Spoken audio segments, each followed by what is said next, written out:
In the era of artificial intelligence and rapid innovation, many AI startups have managed to do something that every entrepreneur dreams of, turning a simple idea into a skyrocketing business. And in a lot of cases, they're doing it with much smaller teams than in the past, because it's often just about understanding the new power that comes with artificial intelligence and applying it to the right industry. If you can find a novel use case before anybody else, there is so much opportunity there. I have seen successful startups do AI for potholes in streets, AI for geology, or comedy, or tennis, or interior design, or you name it.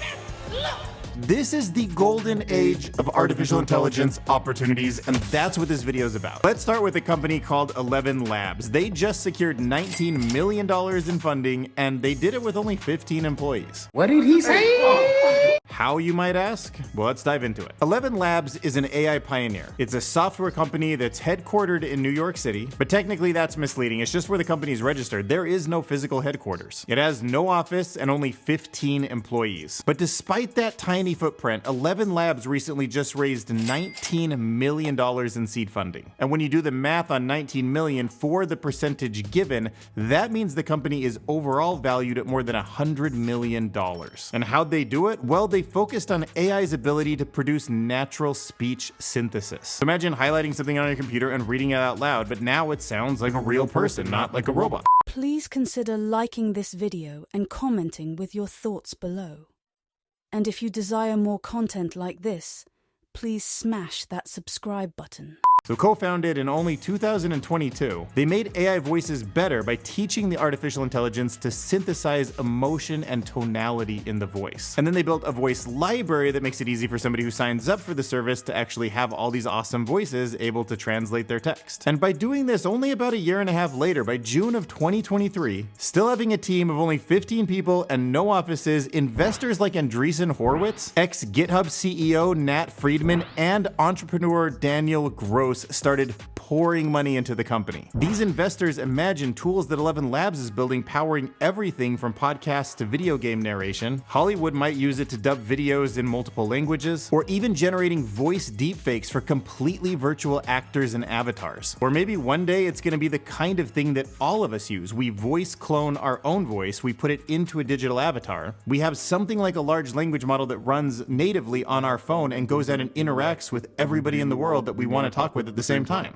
Who knows how deep the rabbit hole goes, but natural language is how humans communicate with each other, and it's probably the preferred way for us to have our computers talk back to us. Even if I can't describe to you exactly how this will be implemented, there's something about that that just makes sense. The next AI billion-dollar company that I want to talk about is called Hugging Face. In just a few short years, this company went from making a teen chatbot to a $4.5 billion behemoth. Hugging Face Incorporated is a French-American firm that's located in New York City, and it's known for its platform that has revolutionary machine learning tools that a lot of the independent creators are using to build cool things. People think about Hugging Face now when they want to both upload a model they've created or they want to go find models that they want to use for their own products. And that shift alone was a multi-billion-dollar pivot. Literally genius. Maybe luck too, but genius in the long run. And now Hugging Face has become the literal hub of all of these open source AI models. And it's a hub that's really useful too. But they were so smart in designing it because it's not just about downloading the model and then dealing with the headache of running it on your local host or putting it on some other cloud system. They have built all of that in. They just charge you for the computation that you use to spin up everything that's needed. But it's not like you need to build a big team for this. It's an open source community. The people who want their tool to be used are also in there fixing things. The people who are using it are fixing things to allow them to do the most important thing that they could do with the small amount of money and employees that they have. And that's key partnerships. They are experts at outsourcing what they need to outsource to other people and just staying in the middle of all of this money circle. They made a strategic partnership with Amazon Web Services, now on the back end allowing their system run on Amazon's new AI web services, including running on a proprietary machine learning chip that Amazon's developing called Trainium. So because of this network effect and AI being such an integral part of the future of technology, by August of 2023, Hugging Face had secured an additional $235 million,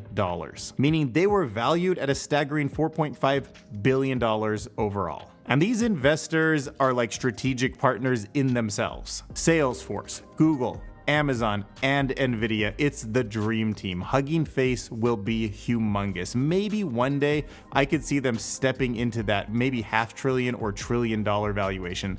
This is a gold mine. But the next company I want to talk about is called Midjourney. David Holz, Generative-AI cash cow. So if you don't have Midjourney, you've actually already seen it in action in some of this video. Because it's generative AI, it's text to image, and that's what I use for a lot of the B-roll, the overlays that you've been watching on this video. So it takes a text prompt comparable to what you'd see with OpenAI's DALL-E or open source Stable Diffusion and generates beautiful images like this. Now we use a special prompt called papercut craft style, and then we add like black and yellow so it has kind of that bee theme, along with some kind of descriptor to fit what I'm saying on camera. But the tool is amazing, and I've experienced how many updates they've made over the past year and a half firsthand. And it's addictive, the ability to create all of these images. It's fascinating, it makes me feel creative, it's fun, and it becomes more and more useful as they learn what the use cases are. Now, of course, the power of a tool like this that can actually generate really close to photorealistic images of people doing things that they never did means that the startup is obviously full of controversies and lawsuits. And the program has been used to make fake images of Donald Trump, some of the deep fakes that have gone viral, and all sorts of other things, but ironically, all of that attention has actually just driven more traffic to the tool. Arguably, it's actually creating more awareness across the national zeitgeist than they would have if they didn't have all the controversies. Now, of course, multiple lawsuits are very expensive, so I'm not saying that that's a strategy, but it is something that seems to be a pattern in all of these companies. Having artists online all over Twitter arguing about how tools like this diminish their creative control,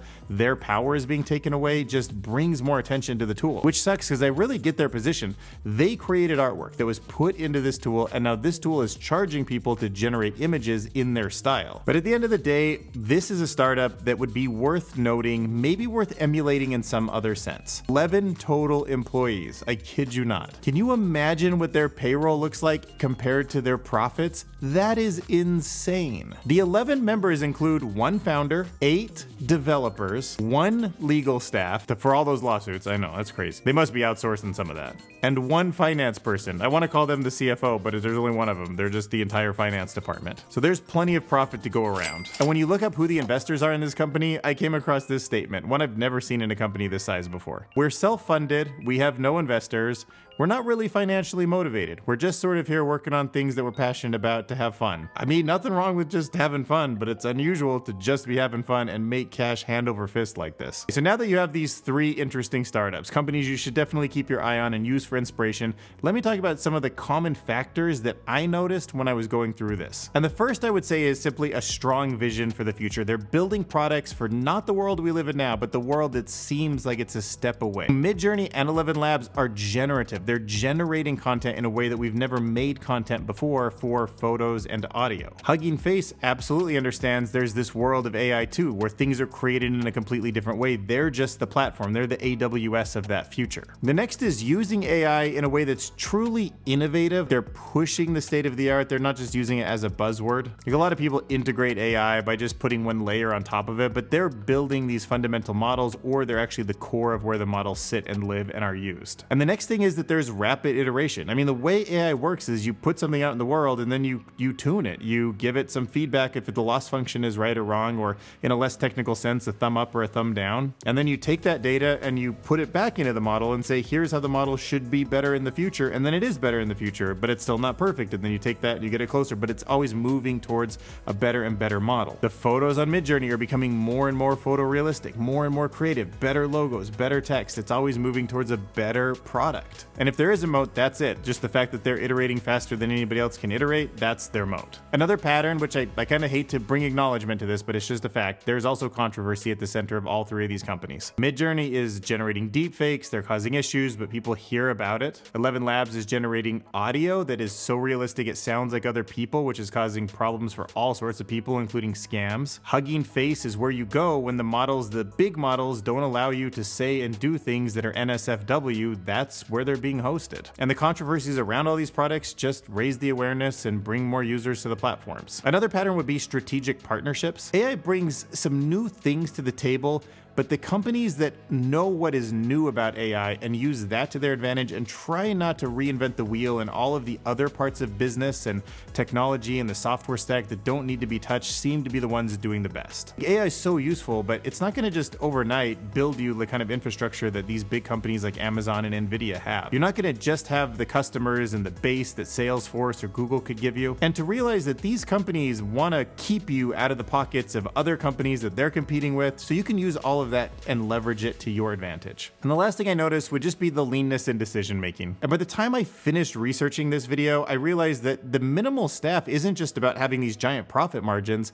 Actually, a lot of it is about staying nimble and quick. It's about being able to just order a few pizzas and say, everybody gather around, I want to talk to you about this thing while you eat some pizza, and we're going to change the way the company does A, B, or C. A company like that, one person can make a difference. They can explain to the whole company at the same time what it is that they see that's stopping them, or the thing that they need, or the direction they want to go.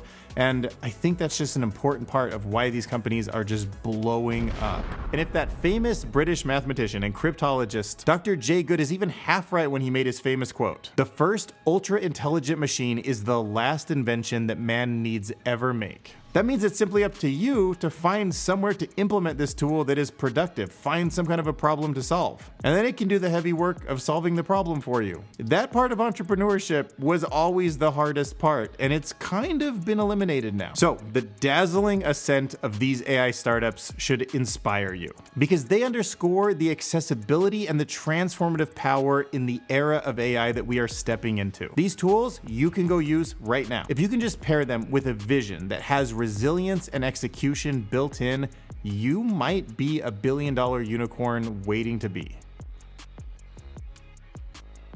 My next goal is to get this channel to 6,000 subscribers, so if you found this video useful, smash that subscribe button.